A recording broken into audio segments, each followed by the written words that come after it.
to you live from the Vegas Video Network studios, just steps from the Las Vegas Strip, it's golf and other four-letter words.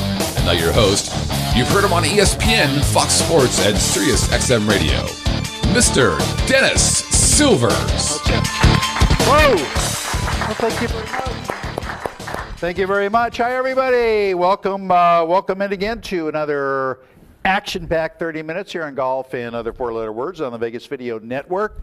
Hope everybody's having a great holiday season. And speaking of that, I just brought in, somebody sent me this a couple of years ago. I don't know if you get a little close-up on it. It's a little wind-up thing with Santa holding a pair of some golf clubs. Obviously, they're tailor-made. I hope so. Jim, yeah, they are tailor-made. They say R11 right here. But anyway, happy holiday season, everybody. And again, if you have questions about my favorite color, sizes, or whatever, cologne, whatever, you can email me, and we'll get. In fact, let me introduce our guests first. Jim Gronnebek has been a teacher here in Las Vegas for a long, long time. He's had a great history out at Las Vegas National. Correct. Yeah. And for the last several years at a Painted Desert, one of my favorite golf courses in the northwest part of the valley. He is the proprietor, the founder, the president, the CEO, does everything out at Jim Gronnebek's Golf Learning Center out at Painted Desert. And to give you an idea, Jim has been teaching golf so long. Jim was teaching golf before golf was invented. Okay? So, I mean, that's a long time. Anyway, let's give it up for Jim Gronnebek. Jim, thanks for coming in. Thank you. Thank you. We got a lot of good stuff with Jim tonight, but before we get that, let me take care of a little house cleaning. Email. You can get a hold of Jim or myself through email, simply golf@vegasvideonetwork.com. Also got a toll-free number for you. It doesn't cost you a nickel. 1-866-966-4599. That's a toll-free number. Also got live chat. Just go to our homepage, vegasvideonetwork.com. Hit that little live chat icon, and doors open up. You're in the live chat room, Jim. You could send us questions, suggestions, comments, whatever you would like to do. We're all over town. We're on iTunes a lot. YouTube, we're a YouTube partner, so we're seen on YouTube all of the time. Roku television, if you've got that apparatus.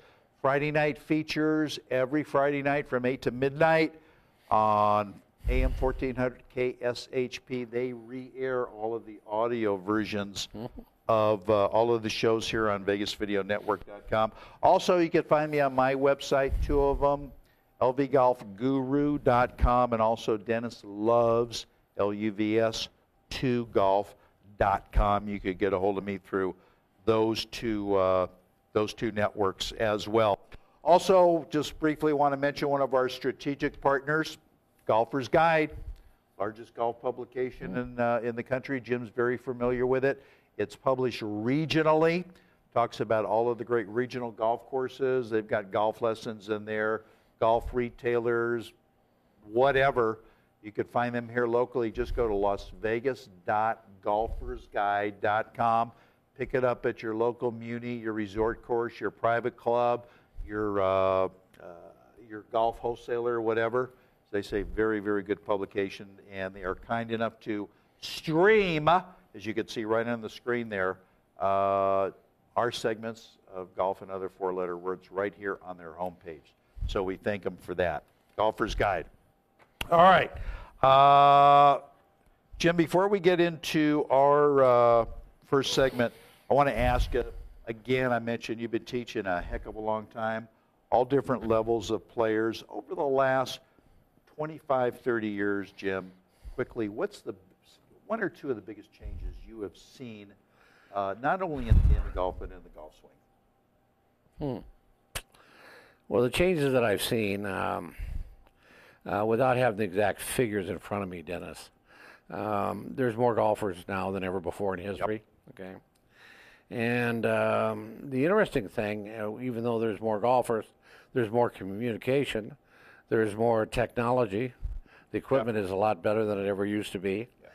That actually handicaps have went up rather than down. To me, that's very interesting. And as a teacher, that helps me understand that our big responsibility in the teaching and of the wonderful sport of golf is to let's help people more. Let's get that communication out there so that we can we can really get involved, and we can help people more, because it doesn't make a lot of sense to me that we have more golfers, but their handicap system is going up. So that only shows one thing. We're not doing enough as an industry, the PGA, et cetera, to help sponsor more interest in teaching, okay, and learning about the wonderful sport of golf. Yeah, so we need to work on that. We need to work on that hard. And I think the more that the industry itself does, and golf courses in general, gives back, encourage golf instruction, that type of stuff, I think we're going to be better off in the future.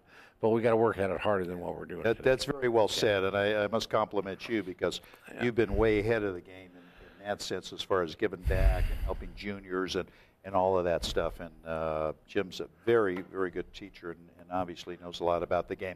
All right, let's get into our first segment, talk about a little golf that concluded yesterday all over the world, and we simply called this Tournament Scorecard.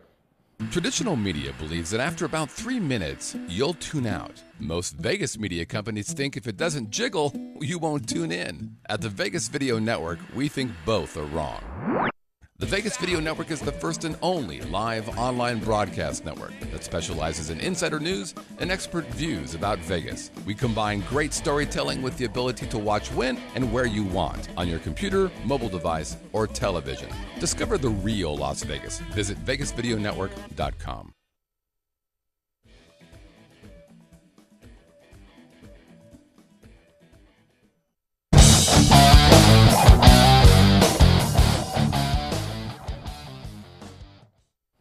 All right. Welcome back, everybody.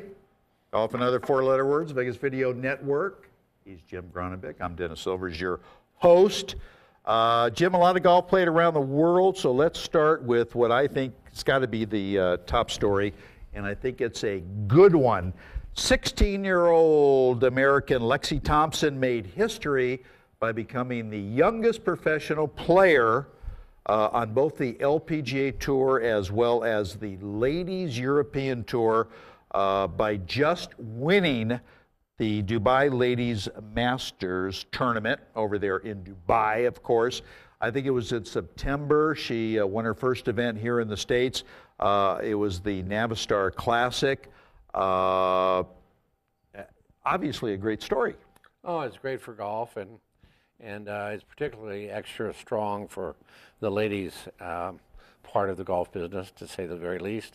And just to have somebody do this, making history at 16 years of age, what she has to offer in the future, and for the future development of the game of golf and ladies golf is a big thing. It's very good. Obviously, Jim McLean in Florida, who's their instructor, has got to be very, very proud. But I ask this question to you. If you were one of the seasoned former tour winners on the European Ladies Tour, how the hell are you going to feel getting beaten by a 16-year-old kid? Come on. Yeah. What's up with that? I gotta find out who she is. I gotta find out where she's been. I gotta find out what she's come from. And just her experience alone has got to justify her doing what she's doing at 16 years of age. Yeah, she's gonna be a superstar. There's no doubt about it. All right, Englishman Lee Westwood wins the Thailand Golf Championship for his fourth victory of the year. So obviously Lee's having another great year. Won by 7 shots on a very, very tough golf course. And I think the good point of this, and we've talked about it in a couple of weeks ago on the show, Lee Westwood is committed to join the American PGA, which means he's here for a minimum of 15 tournaments, and I think that's great for both him and the fans. Yeah, and actually the world of golf in itself, and when you consider the European Tour and the United States Tour together, that's what we're really building. And that's what this individual has helped doing too, is making sure that it's a worldwide event. Absolutely. When you consider the top 3 players now in the world, or on the other side of the ocean. We've got a lot of talented players here, but they also have a lot of talent Over there. all over the world. All over the world. And so this is not just a U.S. thing as much as it is a worldwide thing. Worldwide tour, absolutely and I think right. that's good for the wonderful sport of golf. I do too. Another Englishman, the very stylish Ian Poulter, won the Australian Masters yesterday, beating out Australian Jeff Ogilvy, who was leading going into the final round, and Ogilvy grew up on this golf course, so it would have been a very sweet victory for him. But former winner, another Englishman, Justin Rose, sent a message to Ian Poulter before the start of the fourth round, Jim, and he says, quote, "Put a nice gold jacket in your wardrobe like I have." What? I didn't understand Could that he just either. say play well, Yeah. make lots of putts, make lots of birdies? Yeah. I don't know. This is kind of weird for me. Yeah, that was strange. Isn't it? I don't know, Justin. Yeah. Might start talking, might get some rumors there. I don't know. All right, that's it for Tournament Scorecard. Are we going to take another short timeout, or are we going to go? We're probably going to go right into Birdies and Bogeys, which is our second segment. So here it is.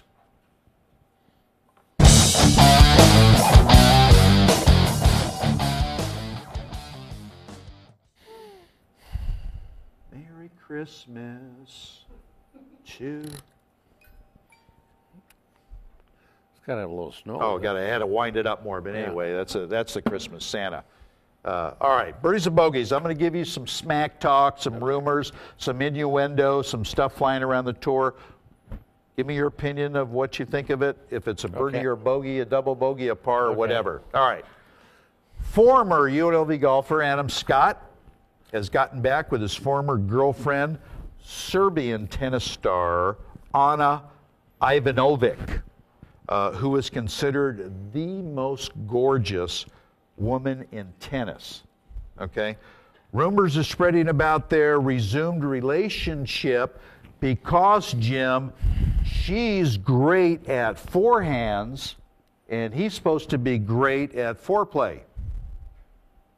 Is this mic on? I thought that was pretty good. Anyway, birdie or bogey for Adam. And it seems this tennis thing is going on with Rory McIlroy and his girlfriend, Carolyn Wozniacki or whatever. I don't know what it is with these golfers and tennis stars, but there must be something. Well, it's got to be a birdie all the way around. Absolutely. For Adam? Yeah, absolutely. Yeah. And I'm sure that you've got to be careful they don't spend more time on the tennis courts than they do on the golf course. But otherwise, it's absolutely a winner. Yeah, it is good for him. And Adam's he's famous, he's rich, he's good looking, he's had some sensational girlfriends in the past. So I like his golf swing. Oh, I love his golf. I love his golf swing. He's great and a great kid. Not a kid, but a great guy too. All right, the PGA Tour, Jim. This is interesting.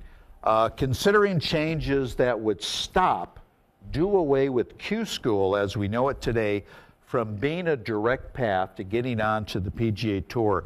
Instead, players would earn their cards through a 3-tournament series made up of both Nationwide Tour players as well as players on the PGA Tour who did not qualify for the FedEx Cup. Birdie or bogey? Well, I think time will tell on that one. I really can't answer that one totally until we see really what's happening there. I think they should shorten it, okay? I think it's very, very difficult to become a PGA professional in basically the 4 levels that they have for the individuals now. And to go through qualifying school is very, very difficult. Real difficult. So, they give out something like 8 cards and 8 backups and that type of stuff. When you consider all the golfers in the world, they need to revise it. So I don't know what the answer is because I haven't had a chance to study it. But I'll tell you what, I do think that they ought to make it more uniform for the entire world so that it's in one level. Okay. And so I think it's good to look at it and to see what they can do to improve it. That's an interesting viewpoint. I got to tell you, I think the tournament Q School, the 6 days, Yeah. is the best tournament all year because you see these guys really, really fighting literally for their livelihood. They're throwing up all over each other, you know, coming down the last round, you know, having to shoot a certain number, and you know, it's the whole deal. Well, and as you know, that out of the 150 guys that are in that last event, 100 of them already played on the PGA Tour. Right. So they get to go to the finals. Yeah. So they have to play against the 50, rounding off figures, have to play against the guys that have already been there, done that. So that's a very and I think quickly, is there a little subplot to this, because I think they might be considering changing this, Jim, because rumor is that Nationwide Insurance, who sponsors the Nationwide Tour, is going to go way after next year. So they might be looking for another sponsor for that. So that might have something to do with it. The growth there could make a big difference on the tour itself. Oh, absolutely. All right. Absolutely. PGA Tour player Jeff Overton, who I like watching this kid, was recently arrested on charges of resisting law enforcement, public intoxication, and disorderly conduct in Monroe County, Kentucky. He was sitting in his own limo when he got pulled out, and he feels his rights were violated, and he's seeking the advice of a lawyer over this. Birdie or bogey? That's definitely a bogey. Can't be drinking and raising hell, right? These celebrities of all sports, they have an obligation, in my opinion, for the youth of this country. And so consequently, they're not showing anything to help that situation out. And I think that's a real bogey. Well, I agree with you.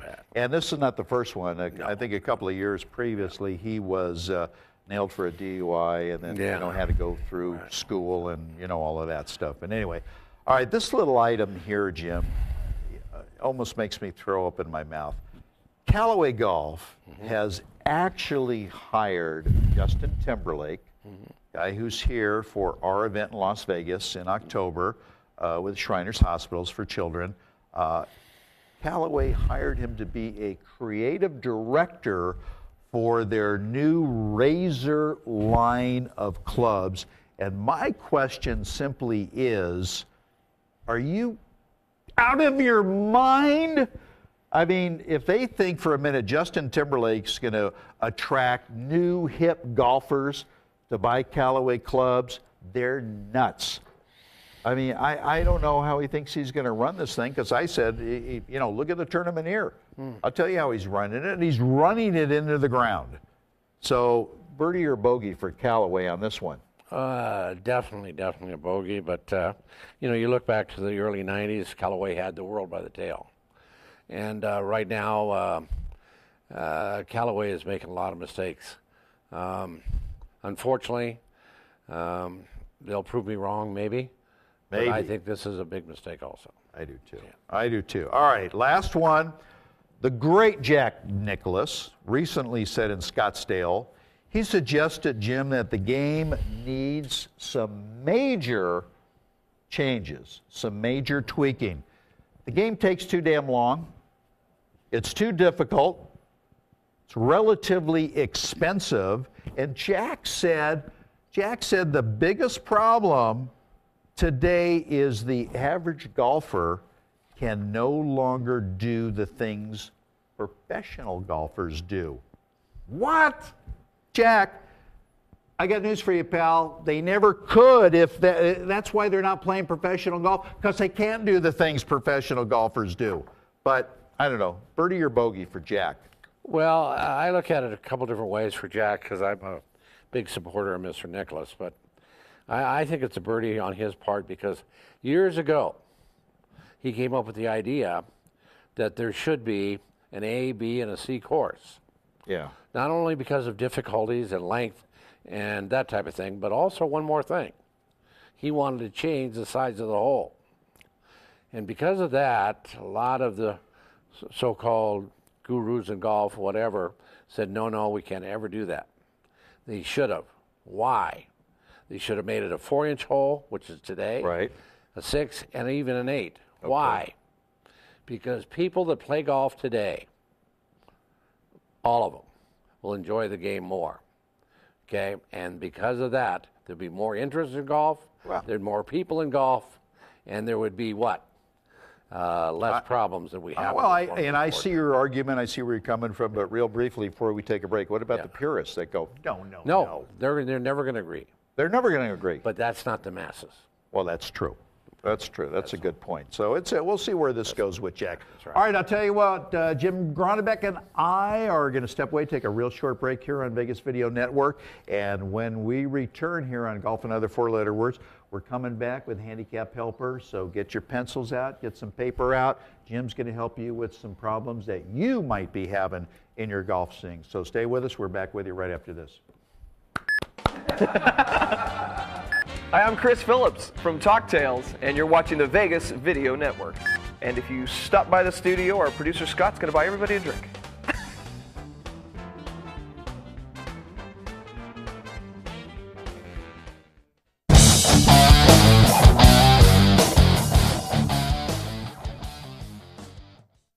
We're back. Welcome back, everybody. Golf and Other Four-Letter Words. He's Jim. I'm Dennis. This is Santa. Happy Merry Christmas to you. All right. Got some email questions that were sent in, Jim. Okay. Need your help. Okay. Marvin simply wants some help to stop him from swaying so damn much on his takeaway. What do you say to Marvin? Well, Marvin, without seeing the actually swing itself, I would say that you should concentrate. In my opinion, my first reaction is concentrate on your back leg. When you take it back, no matter how far it is, you do everything you can not to move your right leg. Mm-hmm. Don't let it go outside your shoe, and don't let it straighten up. Don't let your left or back leg straighten up.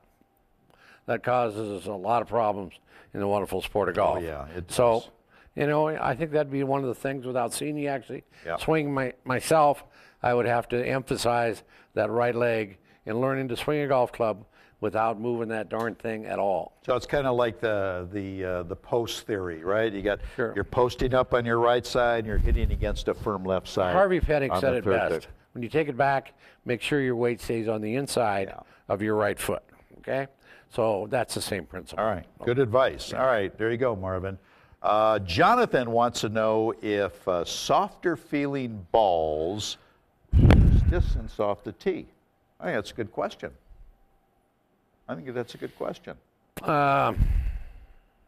Not being a technician, okay, I'd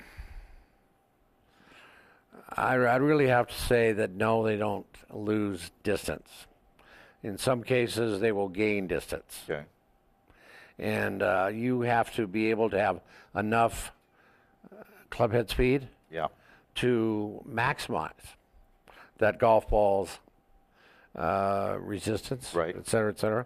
And so it gets more spring off the face. So I think a soft golf ball can be good for an awful lot of people. Oh, I do too. I personally don't like the feel of I like the feel of a little firmer, golf ball. But that, again, that's just individual taste. Right. All right, Aaron emails us at the show and says he's losing the club at the top. Any help with a drill or a tip for him? Yeah. For Aaron. Well,